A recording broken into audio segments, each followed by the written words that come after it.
సంక్రాంతి పండుగకు నెల రోజుల ముందు నుంచే ఇంటి ముందు రంగోలీ వాతావరణం సంతరించుకుంటుంది.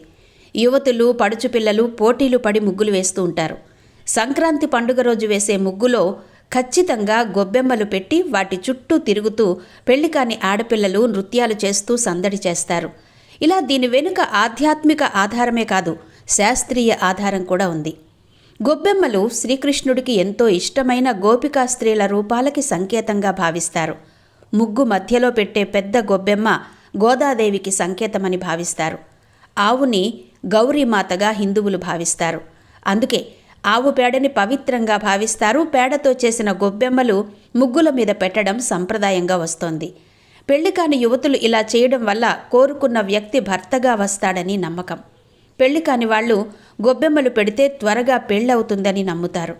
గొబ్బెమ్మల చుట్టూ తిరుగుతూ గొబ్బియల్లో గొబ్బియల్లో అని పాట పాడుతూ సందడిగా నృత్యం చేస్తారు.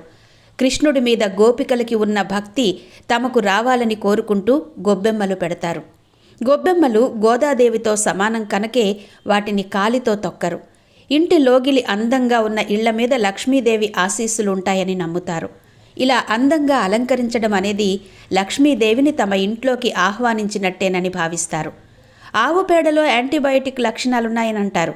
వీటితో చేసిన గొబ్బెమ్మలు ఇంటి ముందు పెట్టడం వల్ల సూక్ష్మ క్రిములు ఇంట్లోకి రావు. అందుకే ఆవు పేడ పెట్టడం వల్ల ఇంట్లోకి సూక్ష్మ క్రిములు ప్రవేశించకుండా అడ్డుకుంటాయని చెప్తారు. అందుకే ఆవు పేడతో చేసిన గొబ్బెమ్మలను ముగ్గు మధ్యలో పెడతారు.